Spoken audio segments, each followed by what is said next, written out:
Welcome to another SH Figuarts review. Today we got the Wonder Woman figure here and we are going to compare her with the Mafex edition. Don't like the color of the box, looks kind of weird and that gives that kind of gritty yellow stone texture. Not sure what's going on there. The side of the box extends more of the picture as well as the Wonder Woman text there.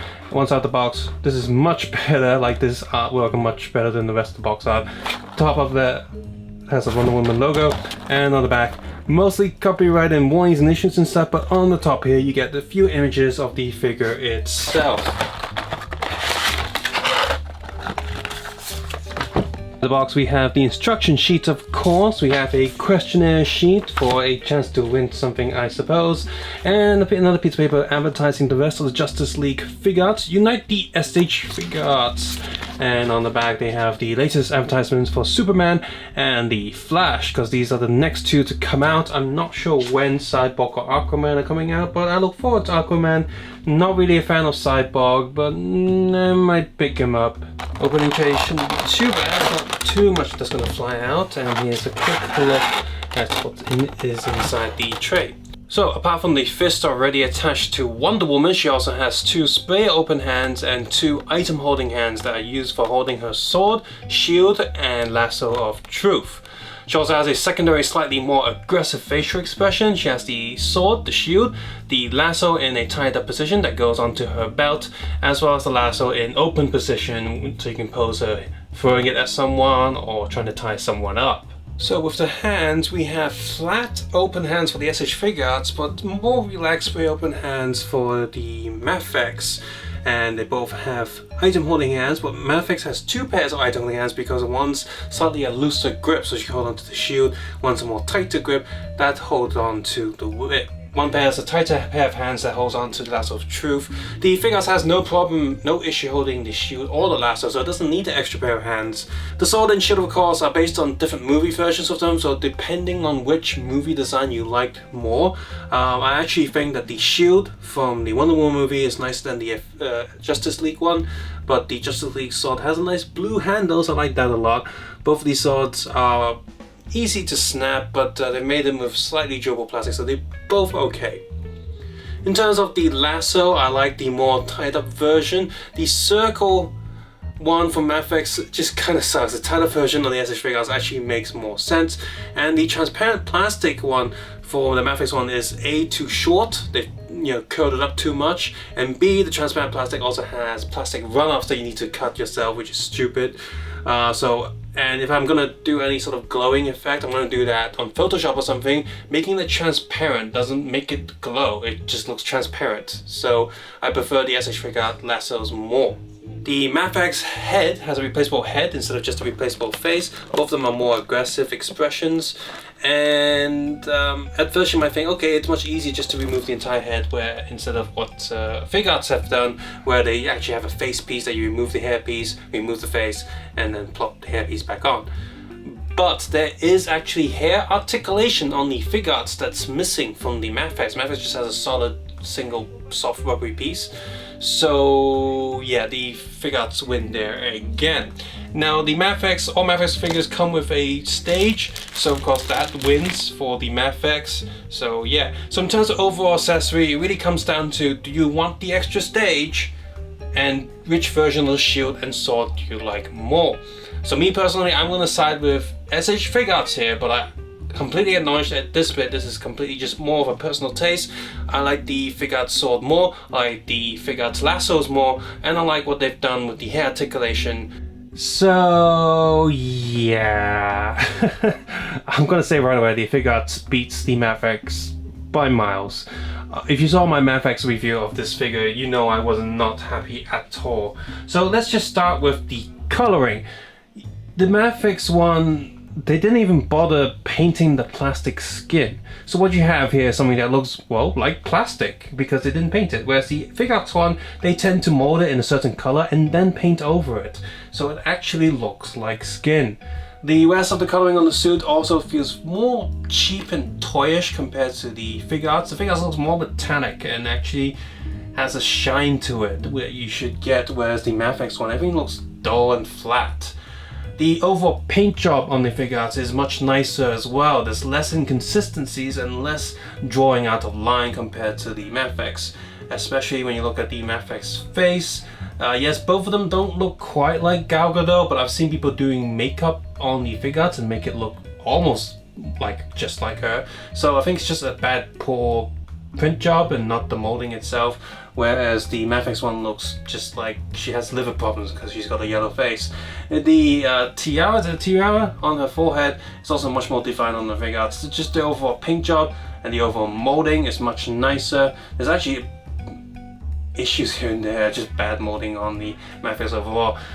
We'll see articulation in a moment with the Figuarts, but I can tell you right now there's definitely way more articulation. There's also hidden a lot better on the Figuarts than the Mafex. The Mafex, for example, doesn't have a second neck joint, and the arm joint also doesn't have an extra piece to help with moving the arms forward, whereas you see here with the Figuarts there's an extra piece there that's hidden quite decently, especially the one on this side that's hidden behind the hair, where you can move her arms forward so she can fold her arms much better, where she can't do that with the Mafex.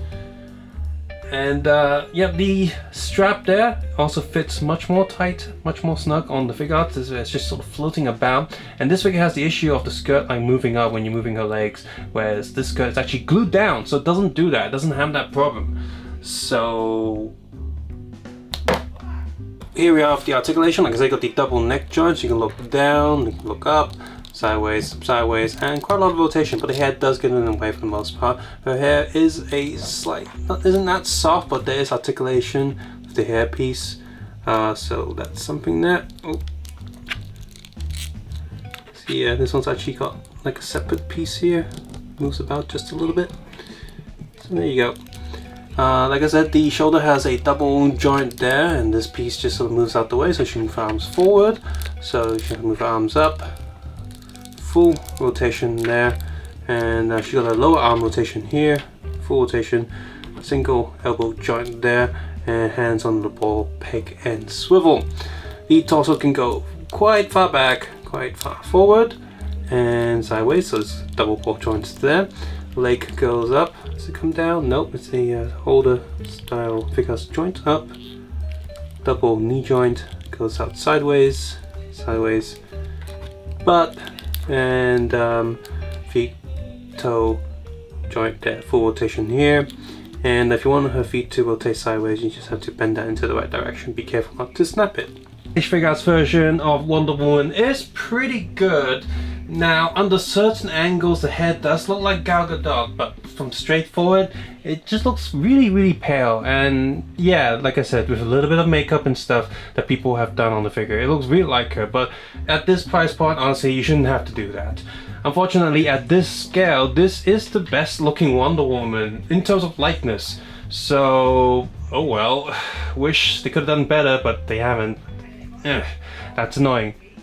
Other than that, the overall figure is pretty good. Articulation is good, molding is good, painting is good, and accessory does seem a little bit less than what I would like. I would have preferred them having maybe an extra pair of relaxed hands, so that's really spray open hands. I'm not sure what I'm going to use the hand for, but relaxed hands would have been nice to come with this. And just saw the Avengers Infinity War Figuarts promotions, and yeah, pretty much know why we never get any figure stands with these figures anymore, because they're selling those at 150 Hong Kong dollars, so that's about, I'll divide that by about 8 to be US dollars. So yeah, that's annoying. So yeah, they know they can sell those stage acts, so they're not going to give us any. So, and with Wonder Woman's feet, because she's wearing high heels, it would be nice to have a stand, but we don't have that, and that's annoying. But overall, this is at this scale, this is the best Wonder Woman figure that you can get, and it costs almost the same price as the Mafex one, so you can tell the Mafex one to go to hell. And it's also quite similar to the Mezco 112 one. I think they're releasing that one. I haven't bought or ordered that, so I'm not going to find out if that one's any good or not. But as of right now, if you like Wonder Woman, you like the Justice League, this figure is not too hard to get. And yeah, it is at a premium price point, but it is a decent figure. And while it doesn't look quite like Gal Gadot, you still should have a good time with this figure. Subscribe, suggesting, comment below, and take care and have a nice day. I'll see you guys soon. Bye bye now.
you.